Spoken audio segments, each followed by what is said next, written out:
Well, thank you so very much. Thank you for coming this afternoon. I see friendly faces. Some of you have seen me before, and for that I'm most grateful that you've come back. That I can tell you thrills me to no end.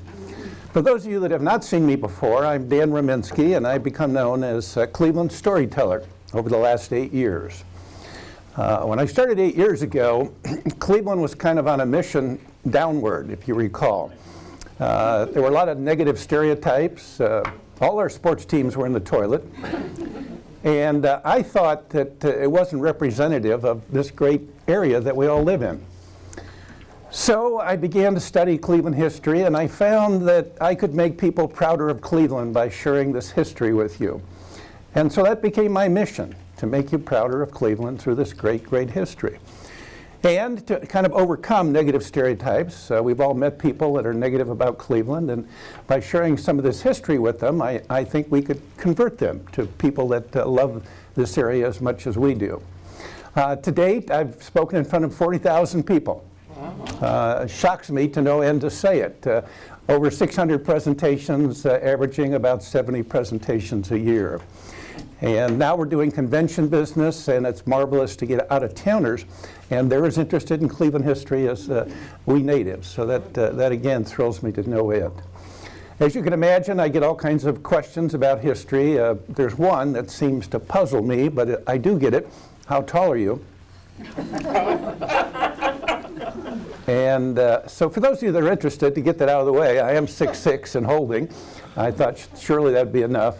And of course, it begs the question, did you play basketball? And indeed I did at John Carroll University, and then I played professionally for the United States Army for 1 year. So I'm well aware that if I did this presentation standing up, we'd have a lot of sore necks at the end of the hour. So they've supplied me this wonderful chair, and I'm going to sit down and hopefully tell you a wonderful, wonderful story.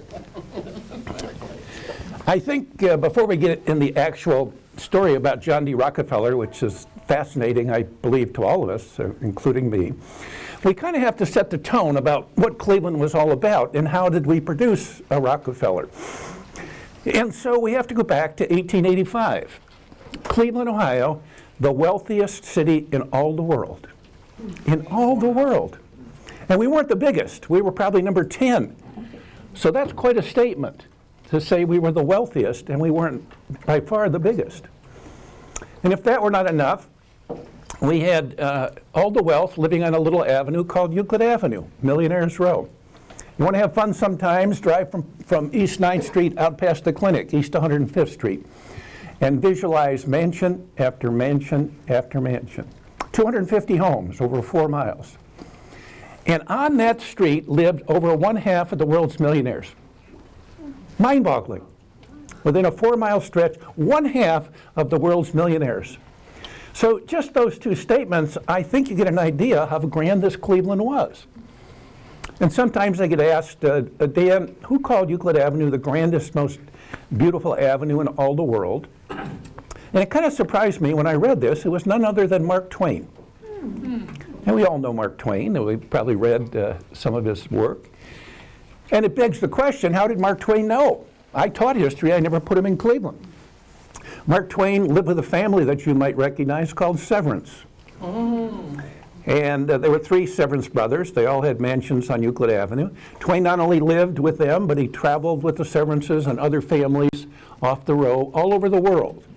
So he not only saw Euclid Avenue in its heyday, but he saw avenues in London, Paris, Moscow. And he concluded our Euclid Avenue, the grandest, most beautiful avenue in all the world. So again, you get some idea of this Cleveland, Ohio, and why we want to share this history. Nobody knows about this. And out of this came a fellow by the name of John D. Rockefeller. And this story is very personal to me because I knew the Rockefellers. And you may say, Dan, you're not old enough to know the Rockefellers. Well, I will unfold that to you as the story began and as the story ends. John D. Rockefeller was born in 1839 in New York. And he died in 1937, just shy of his 98th birthday. He wanted to live to be 100, and he almost made that goal. He was raised by a very strict mother. She was a very strict Baptist, And Sundays were sacred. You couldn't do anything, not even play golf on a Sunday. Church was filled up most of the day. And the thing that she drove home to him was charity. Charity and saving your money. And you always heard John D. Rockefeller, how frugal he was.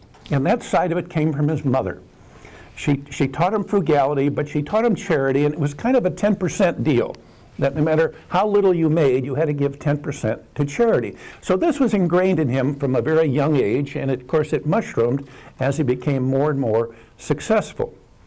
His father was a different animal. William Avery Rockefeller was a medicine man. He was a huckster. He sold potions that cured cancer, and of course it was just mud out of the ground. One of the interesting things was, and it's kind of the irony of history, one of the potions he sold was made from a substance that they found on the creeks in Pennsylvania or up in New York. And this substance happened to be petroleum. And so he put it in a vial and he advertised this would cure cancer, none of which was successful and none of which was true. But the irony that his son eventually made his fortune in petroleum struck me as kind of an oddity. William Avery basically had a great impact on his sons. He loved to dress. He was an impeccable dresser, and this lasted John D. Rockefeller all of his life. Even on his 90th birthday, John D. had a special suit made, and he was impeccable in everything that he did. William Avery loved horses, and John D. Rockefeller loved horses all his life and had some of the best horses on Euclid Avenue. And the father taught him business. The father eventually lent him money, and he was fond of saying, "John, that'll be 10." And that meant that, John, you were going to pay 10% interest on anything that you borrowed. And the thing was that the father sometimes would agree to a term of the loan, and then he would show up unexpectedly and demand payoff. So John D. Rockefeller, his entire career, he'd have a lot of money in his safe, never knowing when his father might show up and demand payoff. After his father passed on, that habit still stuck with him. Going back, a lot of us have childhood habits that never go away, even after our parents may pass on. And so it was always a lot of money in the Rockefeller safe. Well, William Avery had another quality. He was a bigamist. And many people don't know this, but he had two families. And he was gone from home for long periods of time, as you can imagine, doing two families. Now, they moved around in New York. Eliza, his wife, came from a pretty wealthy farming family, and they eventually married in New York. But William Avery had an eye for the women. And at one point, he was accused of rape. And so he moved from upstate New York to downstate New York, and the law was still on his tail. And they migrated to Ohio, to a place called Strongsville, Ohio, of all places. And William Avery Rockefeller had family there. And then from Strongsville, they migrated to Parma. And those sites are still marked accordingly. Many people aren't aware of this about the Rockefeller family. John D. had two brothers, Frank and William, and two sisters. The father, with all these bad qualities, though, believed in education. He believed that if his family was going to get ahead, they needed to be educated. And while in Parma, he heard about a little school called Central High School on the corner of East 9th and Euclid, if you can imagine, in a little frame house. And Central High School was the first high school in the United States, and eventually the best high school in all of the United States. How far we've fallen. And so he put the boys, William and John D., in the buckboard, and from Parma they rode in across the river on a floating bridge, which was very wobbly, and he put them in a boarding house and enrolled them in Central High School. And he gave them a very strict budget. And he said, don't expect any more money, you have to live on this budget. John D. did, and became very active in charities almost immediately, including the Boy Scouts and the church, the Baptist church, they were very strict Baptists. And he wasn't a great student. He was a fair student, but he was a genius at math, and that kind of showed. There was a gal in his class by the name of Sadie Spellman. And eventually they would marry. They were not high school sweethearts, but they kind of, this thing grew a little bit after high school. John D. left Central High School before he graduated, so he's not even a high school graduate, but he went on to a school called Folsom, which was located on Public Square. And he knew that if he was going to go into business, which is what he wanted to do, he needed to know bookkeeping and accounting. And he picked this up very quickly because he was really a math genius. He could add all kinds of numbers in his head and so on. And he finished that course, and now he was ready to get a job. He was about 17 years of age. And it was a depression at the time, and so he spent 2 months every morning getting dressed up in his threadbare clothes, but neat, and he started banging on doors, meticulously, 8 hours a day. And meticulously for 2 months, he was turned down. But he had some grit to him, and he just did not give up. He continued to bang on doors. Finally, in September, around September 28th, a company called Hewitt & Tuttle, who were in the produce business, they were wholesalers of produce, said to come back after lunch. We think we may have a job for you. John D. Rockefeller, never very emotional, skipped home. He was so excited. And by the way, that September 28th date was known as Job Day, and he celebrated the rest of his life, his first job here in Cleveland. Well, he did come back, and he did get the job as a bookkeeper. He worked 10 hours a day, bent over a desk, examining numbers, and with an oil lamp. And he was very fastidious and a very hard worker. He didn't get paid for 2 months, oddly enough, and he made all of $1,500 the first year. He never complained, so on. He waited for his pay patiently and was excited when he finally got his paycheck about 3 months into the job. Well, he started to go outside the office. They gave him a little license to call on customers, and he found out he kind of enjoyed that. Especially, this would have been in the flats, so to place it for you. And while doing this, he met a fellow by the name of Maurice Clark. Maurice Clark was a little bit older, about 10 years, and he too was working for a distributor of produce. And Maurice said, you know, John, I've always wanted to go into business for myself, and I've saved $2,000. And if you can come up with $2,000, we can go into business for ourselves. We know this business, and we could set up. This is before the Civil War. Well, the problem was John D. had saved $1,000. He didn't have the other $1,000. So he went to his father, William Avery, and said, sir, can I borrow $1,000? And William Avery had put aside $1,000 to give to John on his 18th birthday. But in this case, he didn't give it to him. He said, John, that famous phrase, John, that'll be 10. And John took the money, and now he had his $2,000. Now, before going into business, he was between 18 and 19 years old, and William Avery got tired of coming into Cleveland from Parma. So they wanted to settle in Cleveland, and he called John aside, and he said, I want you to build a house. He's approximately 18 years old. And I've set up an account, and you build the house and draw down the money as you need it. I'll be gone for a long period of time. Well, if you have 2 families, you're going to be gone. So he gave this 18-year-old the responsibility of building a wonderful 7 or 8 room brick house on Cheshire Street, which is about East 12th, to kind of frame that for you. And I thought, you know, I have 4 of those little rascals. What one of them would I give an account and have them build a house at age 18? You know, I think today we think our children are so mature ahead of their age, and yet back then, this was the deal. And Sister Lucy wrote about this, and she said John was meticulous. And he contracted all the workers, he negotiated, he checked every day to make sure the workmanship was fine, and he actually brought it in under budget with no experience in building, but he knew numbers. It was said that Eliza, that was her favorite house. She finally settled into a wonderful house, got active in the church in Cleveland, and the Rockefellers lived there for many, many years. And we have a picture of the house in the back to give you an idea what a fine house it was.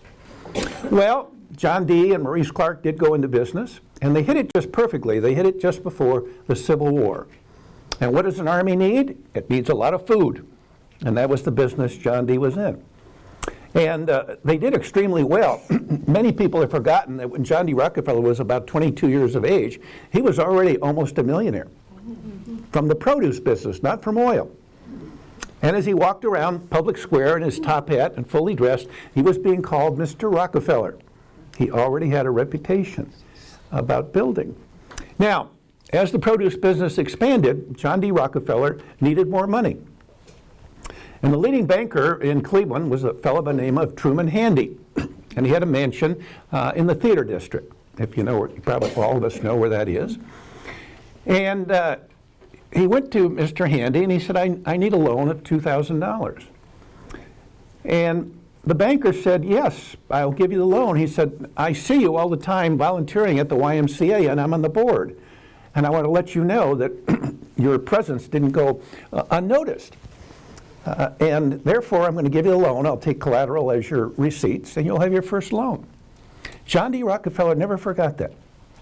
That was the first loan that he'd ever received, and he thought that was incredible, absolutely incredible. Now, to show you how fate is, many, many years later, John D. Rockefeller, owning Standard Oil and a multi-millionaire, had some stock available.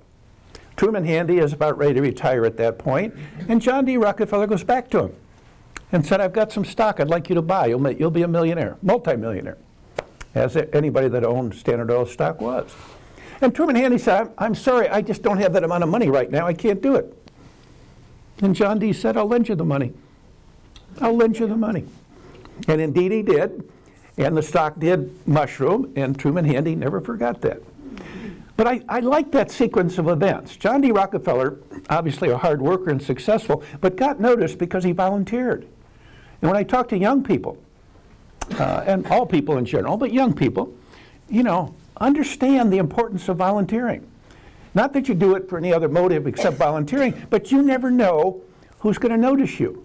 And you never know who you're going to meet. And in John D. Rockefeller's case, it was impeccable.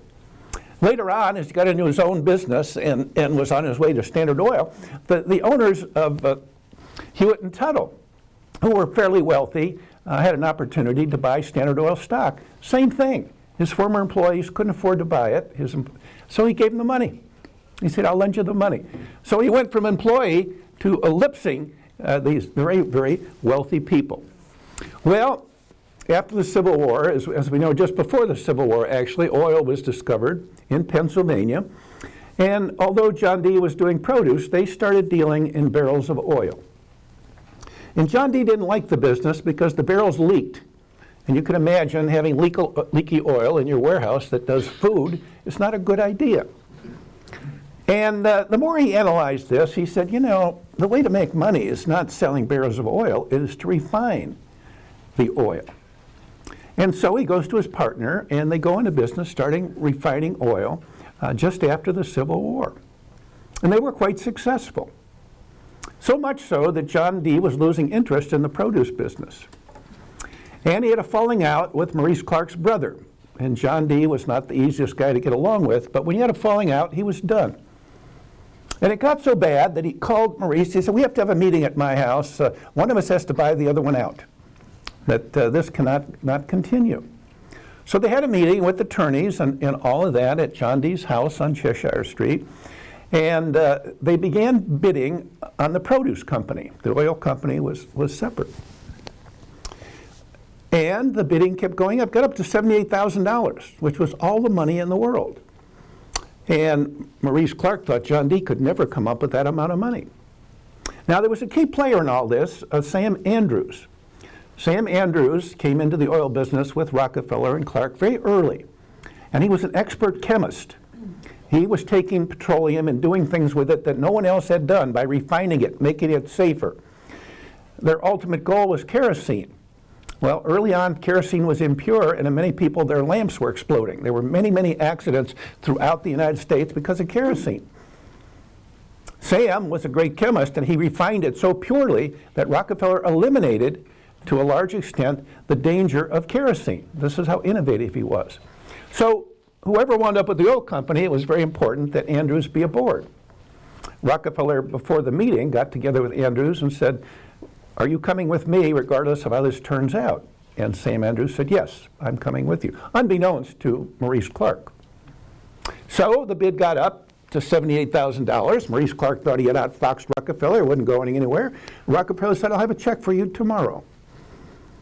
And then he looked at Andrews, he said, by the way, you're coming with me, aren't you? Maurice Clark was shocked. absolutely shocked. He thought he outfoxed Rockefeller, but that was not the case. And many people did not outfox Rockefeller. They were not friends, but they were not enemies. They knew each other. Cleveland was not that big, and their paths crossed many, many times after the fact. But it was a testament to Rockefeller's shrewdness to wind up doing this. Well, he got into the refining business and he wanted to expand. And oil prices, or kerosene prices, were up and down. There were recessions every 3 years. So it'd be very expensive and then very cheap and very expensive. And the people that were in the refining business were constantly borrowing money during these downtimes. Most of them were in debt. Rockefeller realized if he owned most of the refineries, he could stimulate or stabilize the pricing. So he went about with his partner buying up refineries. And as he approached you, and most of the refiners were middle to older, and this young man is coming in his 20s, and he said, I want to buy your refinery.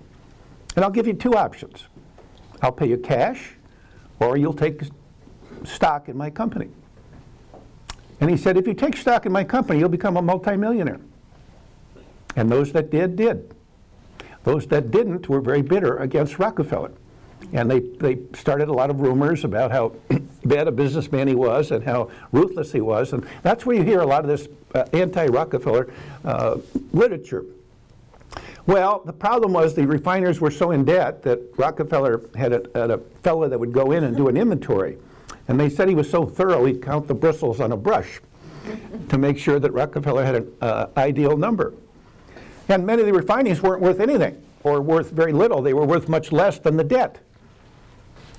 And so when he offered Standard Oil stock, that was a great thing. But again, I'm in my 70s. If a 22-something came up to me and said, hey, buy stock in my company, you'll become a millionaire, I might not do it. I might do it, because as you get into retirement, as you know, you can't make a mistake. And indeed, a lot did. And those that did were very, very happy. Wives were very interesting in this. I read that many times the wives were involved and would advise their husbands, don't take the stock, take the money. And then many years later, when these millionaires started showing up, the wives would come back and say, you dummy, why did you not take the stock? You know, some things in marriage do not change. Well, Rockefeller went on and formed Standard Oil in 1870.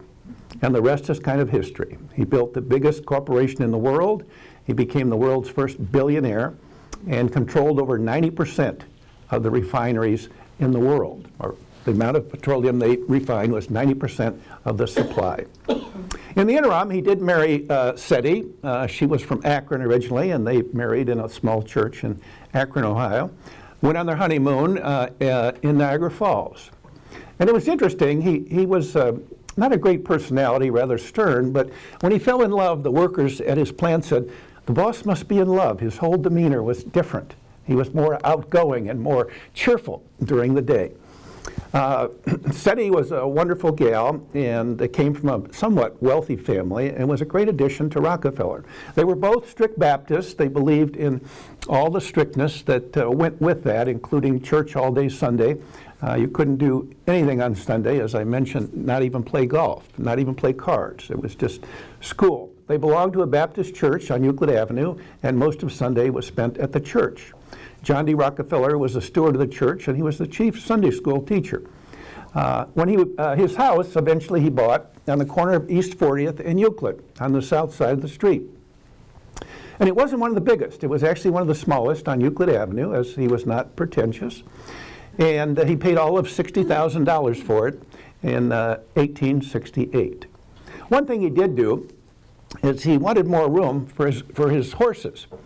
And so he bought the mansion next door, and rather than tear it down, and again, this is a mansion, he jacked it up, put it on grease logs, and he had it towed up East 40th Street and laid down on Prospect. And you can imagine the horses coming down with their wares during the day, seeing this house come at them. And they pulled it 1 foot at a time. And it was the first time, I think, that I read that Seti said, you know, my husband can do anything. And she was so proud of what he did. By the way, the house was put on a foundation and was given to a girls' school. And you would know that model today as Laurel Hathaway Brown. These were the model that formed those private girls' schools. Well, it was interesting. The school moved in, and the mistress of the school was complaining to John D. that it was miserable and there was no heat. And she was really furious, although he donated this. So he wound up putting stoves in all the rooms, unflustered. He built a beautiful barn. The barn was as big as any mansion for his prize horses. And he basically partook of an event on Euclid Avenue called the Euclid Avenue Sleigh Races. And that lasted from 1875 to 1905. And basically, all the millionaires on Millionaire's Row would race with these wonderful sleighs. And they would race from East 40th down to East 9th Street. Now, one of the things you have to keep in mind is that the people on Millionaire's Row were celebrities. Early on, we did not have sports celebrities or movie stars. But I think we as human beings crave celebrity. And since these people were known throughout the world, to see them in the sleigh races was like you and I seeing a movie star walking into the door. And we'd all kind of sit up and take notice. And the city was very kind. They raised the speed limit on Euclid from 5 miles an hour to 20 miles an hour just for the sleigh races.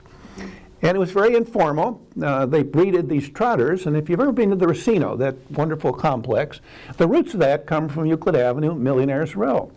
The sleighs being pulled by trotters were some of the best in the country. And we in Cleveland had world champion after world champion because the millionaires wanted these horses to pull their sleighs at a clip. And these were cutter sleighs. Some of them were bright red. They had plumes. They were all silver in their tack, and they were polished immensely. And this went on for 6 weeks every winter. And as you can imagine, thousands of people lined up that corridor between 40th and 9th Street to see these celebrities at play. And Rockefeller and Brother William participated this for many, many years. Well, Rockefeller loved his house on Euclid Avenue, but he longed to go out to the country. And he had invested in a project that land transcended both East Cleveland and Cleveland Heights. It was set up as a hotel on the knob of a hill with about 50 acres.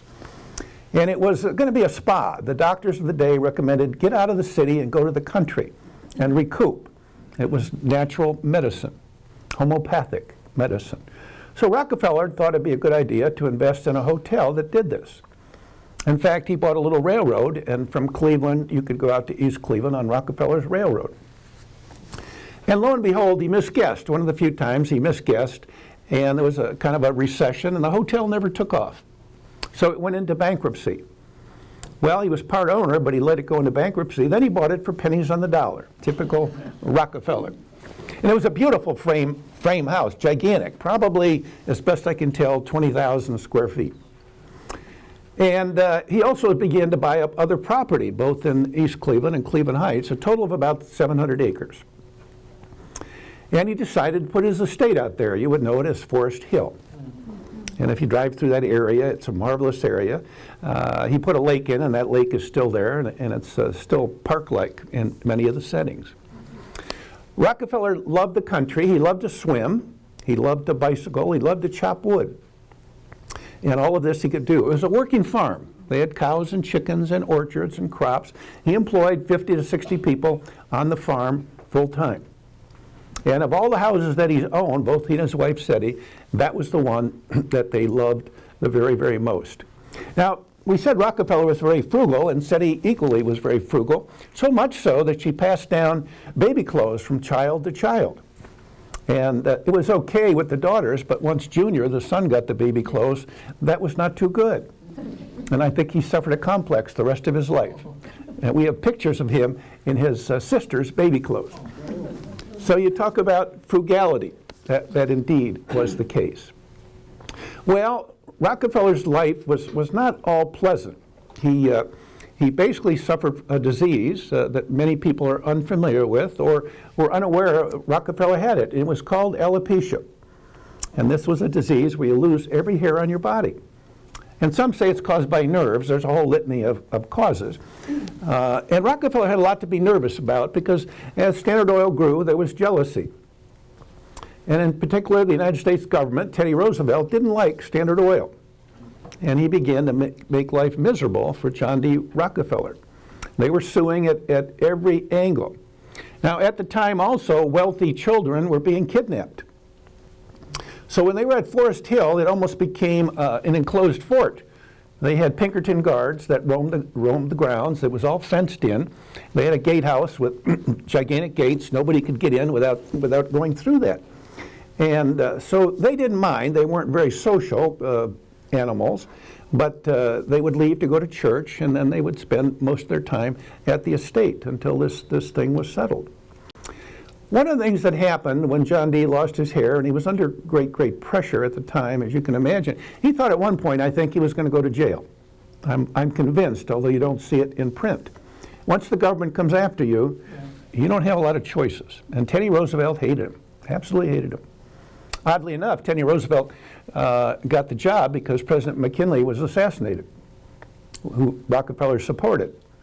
They buried Teddy Roosevelt as the vice president, thinking he'd never surface. But fate had other things in mind. Well, John D. had a wonderful marriage, but he began to have doubts about how SETI felt about him. I suppose he didn't hear that phrase, my husband could do anything, for a long time. And those of us that have been married for a long time, I think probably all of us sometimes have doubts about, after all these years, what does your spouse actually think about you? And I thought, well, here's the most powerful man in all the world, the wealthiest man in all the world. If he had doubts about his wife, why wouldn't he go up and just ask her, you know, what do you think about me? But he couldn't do it. And it's food for thought. I was married for 36 years, and I thought it would be a good time to walk up to my wife and ask her, what do you think about me? And you know, I couldn't do it. I could not do it. So I understood what John D. Rockefeller went through. But he decided to go about it a different way. He decided to go back and re-impress his wife. His wife was an avid golfer. She loved to have golf, and at Forest Hill there was a 9-hole golf course that Rockefeller put in. And she and her sister Lucy, who lived with the Rockefellers all of her life, never married, used to play golf every morning with caddies and the whole entourage. By the way, she didn't walk. She had the first electric golf cart at the turn of the century. And they didn't have golf clothes, obviously. They played golf in full regalia with jewelry and long black dresses and whatever shoes they might wear. John D. Rockefeller didn't play golf. He was chopping wood and riding his bicycle and swimming. And he decided, if I learned to play golf secretly, I could re-impress SETI. So there was a club in Bracknell called the Old Lakeshore Country Club. You would know it today as the Country Club out in Pepper Pike. And John D. hired the pro, and secretly he sent a coach out for the pro every morning, all summer, and he would come in and take a golf lesson before SETI was up. And he paid the pro $5 an hour, which was huge, especially for John D. Rockefeller. But he really wanted to learn to play golf. And John D. was so in tune, so futuristic, that he actually hired a plain dealer reporter to start taking pictures of his golf swing.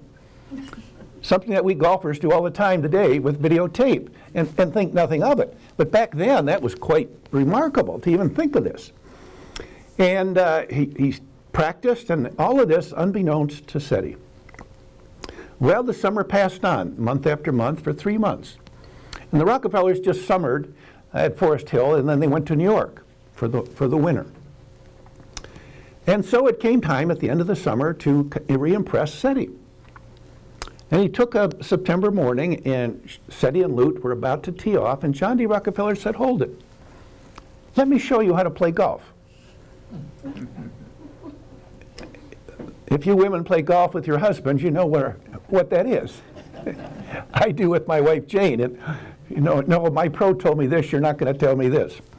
So the women started belly laughing. These very sophisticated women just lost it. And they knew John D. had never touched a golf club. Well, lo and behold, you can picture Rockefeller just standing there patiently, stoically. And when they were done, he asked the caddy for a golf club. And they had played enough golf to know that something was wrong here. The way he put the club in his hands, he looked like an expert. And we golfers know that. If you've never touched a golf club, I'll pretty much know. And SETI and Lute were surely astute enough. But they were shocked. And he said the caddy, put a tee in the ground, put a ball on it, which the caddy did. And he walked up and he hit this ball straight down the fairway, to the amazement of these two ladies. And once again he heard the phrase, my husband can do anything, including playing golf, without one lesson.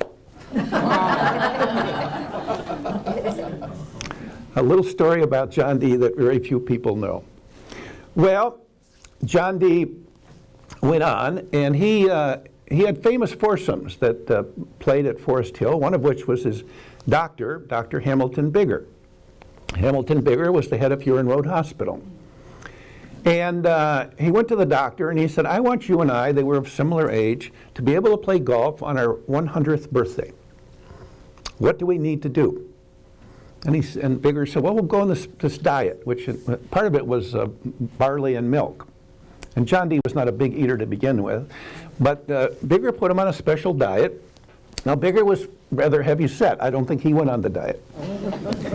And John D., being this unbelievable disciplined person, stayed on that diet the rest of his life. He was actually kind of ticked off when Bigger passed away in his 80s. Didn't live up to his part of the bargain.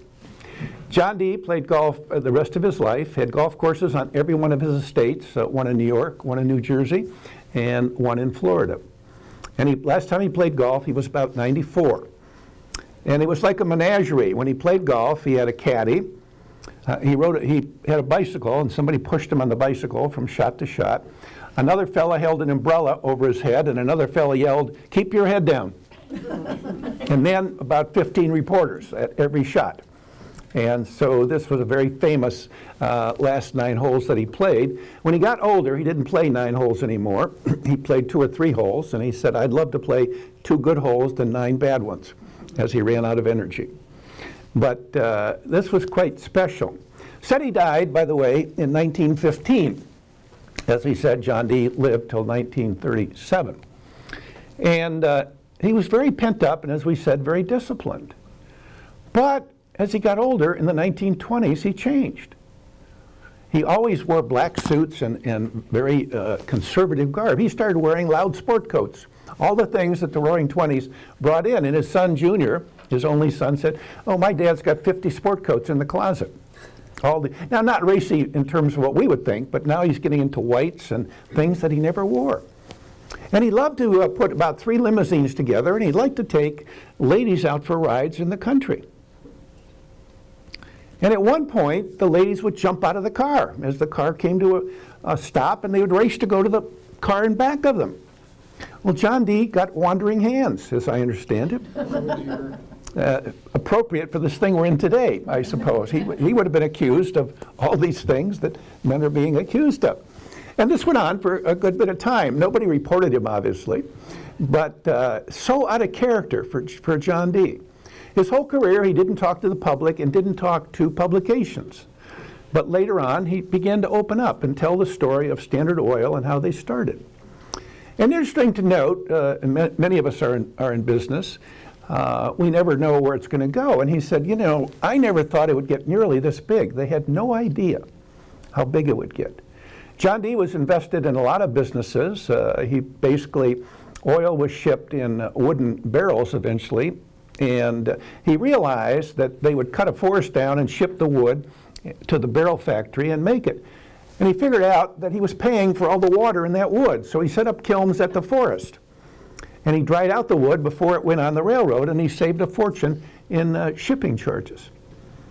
He employed a lot of people in terms of making carts to deliver the petroleum, bicycles to make deliveries, and so on and so forth. He also teamed up with a fellow by the name of Francis Drury, and that name you might recognize if you've been to the old Cleveland Playhouse and the Drury Theater. Same man who built kerosene stoves. And one of the problems John D. Rockefeller had was when the automobile industry kicked in Cleveland here, there was a need for gasoline and less need for kerosene. By the way, when they refined oil initially, they didn't need gasoline. It was too volatile. So guess where it went? It was dumped into the river. And we think in our lifetime the river was on fire. That river was on fire every night, back well before the turn of the century. And obviously did it illegally, but there was no need for gasoline. John D. Rockefeller, luck would have it, now the product that he's throwing away becomes the home run. And the demand for kerosene went down. Well, as Francis Drury in Cleveland built the best kerosene stove in the country. So John D. Rockefeller sent a representative over and said, we'd like to buy all the stoves that you make. And as we deliver kerosene, we will sell the customer a kerosene stove. this typical John D. Rockefeller, in integrating his sales. Now, Francis Drury was having a successful company. He knew about Standard Oil and how ruthless they could be. And he had pause. He figured out if I don't play ball with them, they're going to put me out of business. They're going to go to another manufacturer. If I do play ball with them, they're going to take over my whole business. Now, they didn't ask any ownership, but they wanted to take over every stove that Francis Drury produced. Well, he hemmed and hawed for a couple of days. He decided to play ball with Standard Oil.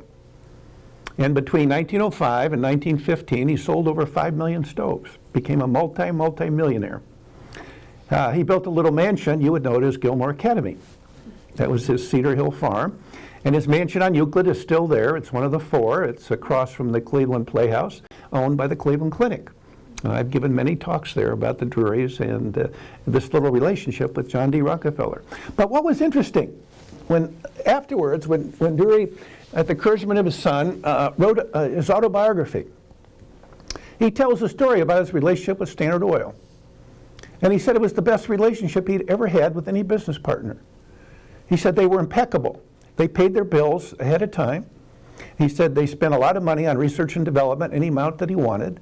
If he wanted warehouses, whatever he needed, they gave him the money to do it. And then it was all done. Standard Oil had sold off their excess kerosene. They went to Drury and said, we're pulling out. But we understand that if we just left you in the lurch, that wouldn't be fair. So we'll support you for another year so you can put your salespeople together and get yourself going. And he said it was remarkable. So it contradicted what we all learned in school about basically the robber barons and all this thing. There was another side of the story. And I think what my recollection in history was, these fellows were all painted in the worst light. The other thing about John D. Rockefeller and his monopoly was that the public benefited. He took kerosene down from 50 cents a gallon to 10 cents a gallon. Unlike the monopolies today, the public didn't hate John D. Rockefeller. He did the same thing with gasoline. And indeed, he was somewhat embraced by the public later in life. Well, he basically passed away in his sleep in Florida. And he was brought back to Cleveland, and he's buried in a wonderful site at Lakeview Cemetery, and you'll know the obelisk, second biggest to the Garfield Monument. And I went to visit last Friday. Jane and I, we've been meaning to do this for a while, and we heard that people leave dimes on the gravesite. And if you don't know the story, John D. Rockefeller later in years mixed with the public, and on Public Square, he would give out dimes and nickels to youngsters. And his valet would put a roll of nickels and a roll of dimes in his suit, and he loved to do this. And one of the fellows he ran into was Bob Hope, which many people don't know about. Bob Hope was a newspaper boy. And Bob Hope would sell Rockefeller a newspaper every morning. And one day, Rockefeller didn't have change, and he gave Hope a $20 bill for probably a 10-cent paper. And Hope says, I don't have the change. You can pay me tomorrow. And you could see Rockefeller's face change, and he got kind of grumpy, and he said, no. You go around the corner, and you get change from that store up there, and I'll wait. And indeed, Hope did. And Rockefeller explained to Bob Hope, you always get your money. You do not do this. Hope told that story the rest of his life. And I know Bob Hope's relatives here in Cleveland. And they said, very to the end of his life, he told that story about his relationship with John D. Rockefeller. So when you go to the gravesite, you'll see nickels and dimes on the gravesite. And indeed, that's the reason. Now, I said to you that this story is very personal to me because I knew a Rockefeller. Many, many years ago, when I was about 12 years old, my aunt was a nurse to a gal by the name of Mrs. Walter Bowler. And she had a mansion in Shaker Heights, and we lived in Pepper Pike. And she had a granddaughter that would come to Cleveland, and my aunt had shared with her that she had 2 nephews, my brother and I. And Mrs. Bowler said, wouldn't it be wonderful if the kids got together and played? Because my granddaughter comes to town and she doesn't know anybody. So an introduction was made. And the first day, Mrs. Bowler sent the chauffeur out to our house in Pepper Pike to pick up my brother and I to go to the mansion in Shaker.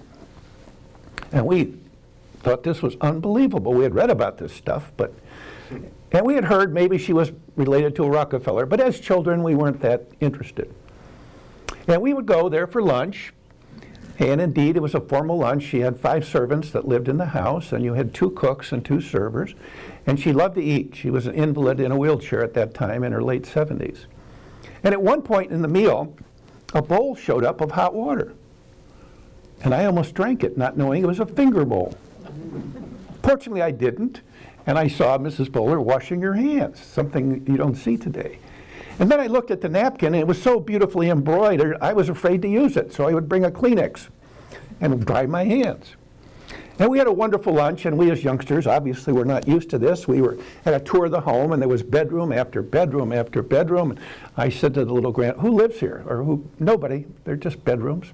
The chauffeur lived in an apartment above the garage in the back, and all the servants. And this went on for a couple of years. At one point, she took us to Shaker Heights Country Club for lunch. And my brother and I were just starting golf. And we went there and we looked out the window and we said, oh my goodness, how wealthy do you have to be to play at this golf club? That was just, I'll never forget that image. And maybe I had this from childhood. All of us, I think, have these images we never forget. How wealthy do you have to be to play at this golf club? At this point in my life, I've played there many, many times. You never know what fate has in mind. But I'll never forget that image every time I go there, that image of looking out the window and saying, how wealthy must you be to play at this golf club? Well, my aunt stayed with Mrs. Walter Bowler, and eventually she died at age 80. And when I went to Lakeview, I found her grave. She died in 1960, and I was so thrilled to look down, and I said hello to her, as for whatever reason. She was very jolly and very friendly, and we had wonderful conversations. One of the conversations that she shared with me, I'll never forget it. She had a Cadillac, a green Cadillac for her chauffeur. And if you remember, in about 1959, Cadillacs were coming out with these big fins. They were all redesigned. They looked like from Mars. And she said, Dan, I don't know what I'm going to do. I can't drive one of those cars or have Charles drive one of these cars with these big fins. I guess I'll keep my car. And of course, she didn't live long enough to get into it. Well, lo and behold, she left my aunt $3,000, which was quite a sum of money back then. And my aunt immediately went out and bought an Oldsmobile 98, one of these big, beautiful cars. And I needed a new car for my prom at Orange, which was 1962. My aunt lent me that car. And if you remember your prom, boys in particular, if you had a beautiful car, that was just special. And so I thank Mrs. Bowler to this day, not only for Shaker, but to allow me to have that beautiful car for my prom. Well, now we move forward about 40 years. And as a historian, I was fascinated with Wycliffe, which is where we started out, and there were many, many great estates in Wycliffe that many people aren't familiar with. And I began to do the research, and I discovered that Frank Rockefeller, John D. Rockefeller's brother, had an estate in Wycliffe. Today it's where Wycliffe High School is, probably a mile from where I was raised. And so I had about 1,000 pages of research spread out all over the house, and my wife was after me to get done already and get this out of the living room and the family room. And lo and behold, I looked down and I come across a picture. And it was stunning. And I read the caption, and it said, Mrs. Effie Rockefeller is going to marry Mr. Walter Bowler. It was Frank Rockefeller's daughter that we knew. And the question was finally answered 40 to 45 years after the fact. And I came within a whisker of not even looking at the picture, oddly enough. And I've kept it, and I value it. And when we give a talk about the great estates of Wycliffe, I always bring out that picture. So I think you see the sequence of events, and fate was very kind to me in getting me into this history and doing all the things that we do. But knowing a Rockefeller was indeed very, very special. John D. had one son, Junior. He basically had 4 boys. One of them was Nelson Rockefeller, the governor. And John D. had in his will that his house be torn down upon his death. So Junior brought the boys back for one last look at the house on East 40th before it was torn down and turned into a parking lot, of all things. It would have been wonderful to save that. Forest Hill, John D. spent 2 additional years at Forest Hill after SETI died, left 1917, and a month later the mansion burnt down mysteriously. All those Rockefeller archives and everything were all destroyed. And since he was in two cities, Cleveland Heights and East Cleveland, the fire department couldn't understand who had jurisdiction, so they let the house burn. Now, we can't say that it would have been saved anyway. It was a frame house, and the fire went right up through it. But if you go there today, you'll see the lake that John D. swam in, he and Seti, and he would, having alopecia, he always wore a hat when he either played golf or he swam. So, that's a little something about John D. Rockefeller. I want to now tell you a little something about Cleveland. As you recall, I said that I want to make you even more proud of Cleveland through this history. And one of the things that you may or may not be aware of is Cleveland, Ohio, per capita, the greater Cleveland area, is the most charitable city in all the world. In all the world. And this is not advertised. And I want to tell you a little story that became meaningful to me and kind of influenced my outlook on charity. Several years ago, I had lost my first wife, and I was re-engaged to Jane. And one of her friends decided to take us out to dinner. And it was a lovely restaurant called Sarah's in Gates Mills, if you know that area. We were there last night. And we had a wonderful dinner, as you can imagine, and it was nice to meet Jane's friends. And during the conversation, the fellow, and I won't mention his name, but he was very, very successful, and you would know who it was. And he started talking to me, and he said, Dan, you give speeches, don't you? And I said, yes. And he said, I need you to do a favor. And I said, oh, what is that? He said, I'm getting a Lifetime Achievement Award from the Salvation Army. And they're having a banquet, 400 to 500 people. And he said, I have to be there, and they're going to expect me to say a few words, but I don't want to give a speech. He was very humble. And he said, would you be willing to go up and we'll introduce you from the audience? We won't let anybody know what you're going to do.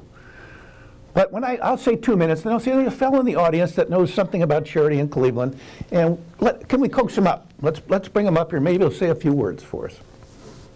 And I said, oh, that sounds wonderful. And I said, by the way, what day of the week was this? And he said, it's a Wednesday. And I said, oh my goodness, that's my golf day. I'd love to do this, but my golf day is sacred. He said, you play golf, do you? I said, yes. He said, well, what's your favorite golf course? If you had a dream, what golf course would you like to play?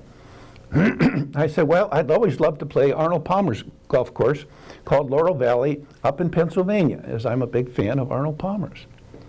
He said, would you mind going in the jet? I don't think so. I've been there twice, by the way, in the jet. I can only say it's highly recommendable. It is quite something. Well, we started talking, and we got to know each other, and we started discussing the content of what I was going to do, and everybody agreed that it would be nice to talk about the history of charity in Cleveland, and of course this being the most charitable. And then as the conversation went on, they began to talk about, Dan, you know, wouldn't it be wonderful if you'd come up with a very special, meaningful definition of charity? And I said, you know, I agreed to do it, and maybe you've had this happen in your lifetime. You agree to do something, and you get home that night, and you go, oh my goodness, what did I do? You know, when I give a speech, I want very low expectations, because you have somewhere to go. But if you got to hit it out of the park, you can't make a mistake. But I agreed. And Jane and I are engaged, and we're going out about every night. And apparently I was getting kind of crabby because I was not having any success finding my definition. And she said, you better find it soon, or we're not even going to get married.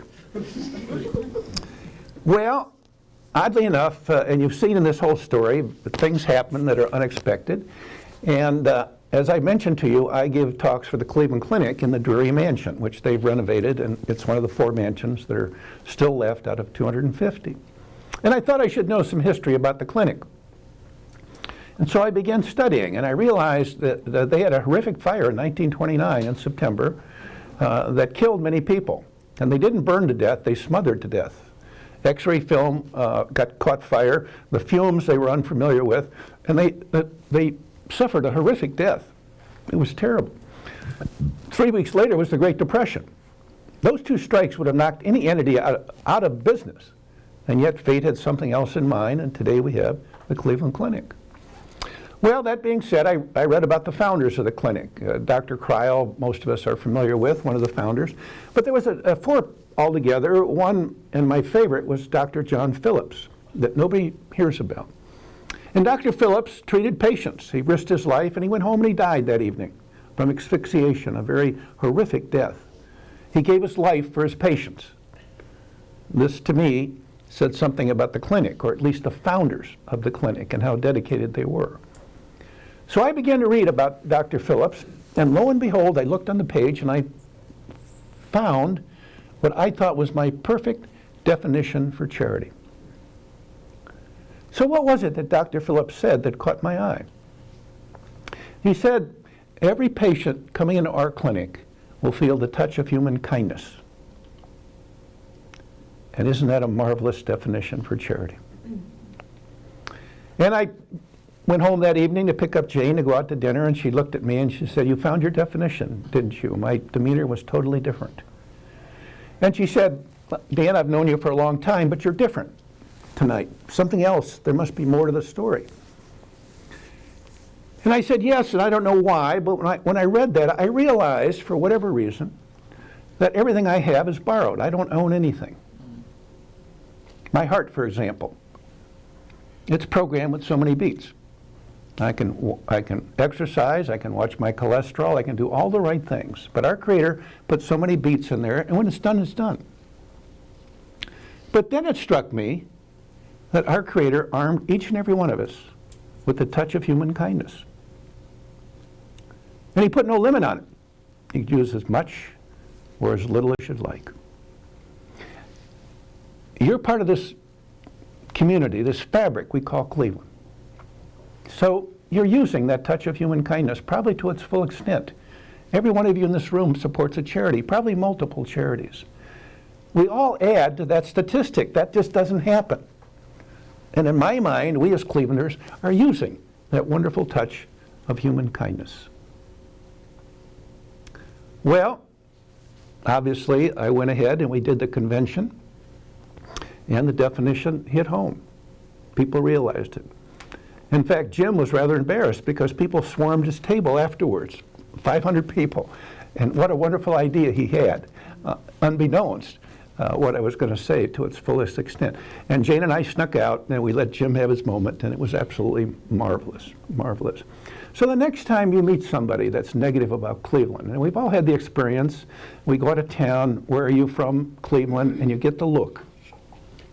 You might suggest to that person, we don't want to toot our own horn, but do you realize Cleveland, Ohio, the most charitable city in all the world? And you know how we Clevelanders define charity? As the extension of the touch of human kindness. And believe me, you'll have won over an ambassador that will go about doing Cleveland. I just did a convention, the radiology convention for the Cleveland Clinic. And this was made up of an out-of-town audience. And I wasn't sure how this talk would go over. And lo and behold, they embraced it. And the clinic was thrilled because I think that statement puts the clinic in great light. But I was so enamored by the fact that out-of-towners were equally captivated by our history. And in finishing, I just want to point out to you, sometimes people ask me, well, Dan, why should we study the millionaires of Millionaires Row? They had a great life, and you know, I don't really know of any legacy that they left us. And I have to remind them, the next time you go to the orchestra, thank the millionaires on Millionaires Row. Next time you go to our art museum, #1 or #2 in the country, along with our orchestra, thank the millionaires. Next time you go to the Cleveland Clinic, or University Hospital, or Case Western, or the Botanical Gardens, or Rockefeller Park, or the Emerald Necklace, or the Cleveland Foundation, or the Visiting Nurses Association, or the Girl Scouts, the Boy Scouts United Way. And I could go on and on and on. They started this charitable aspect. They were taught from young in their church, Rockefeller included, you could make as much money as you wanted. That was not looked down upon. But when you were done, you had an obligation to give back to society in a large fashion. Thus, big projects. And the beauty of it was they saw into the future. They just didn't do a project, they left endowments so that all of us can enjoy these projects over 100 years later, and our children and our grandchildren will be enjoying these. That's why we study the millionaires on Millionaires Row. And that's why I went to Lakeview, to thank them personally. And if you ever go to Lakeview, you'll get an idea. It's the closest thing we have left to see the amount of wealth. When I talk about wealth, that's one thing. But when you go there and see the mausoleums and the wealth and the cast of characters, I think you'll fully comprehend. You have been marvelous as always, and I want to thank you. And I'm assuming that many of you enjoyed this presentation. Yeah. But I'm also a realist. I was a history teacher, and I know that not all my students love my lessons every day. So some of you may have said the lunch was phenomenal and it's a great facility, but the storyteller is something that's not my forte. And I truly understand that. But it seems to me, if you're going to go back home this afternoon or wherever you may go, and you may talk about this among yourselves,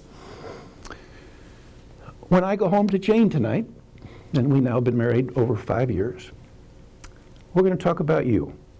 And with that, I thank you very much.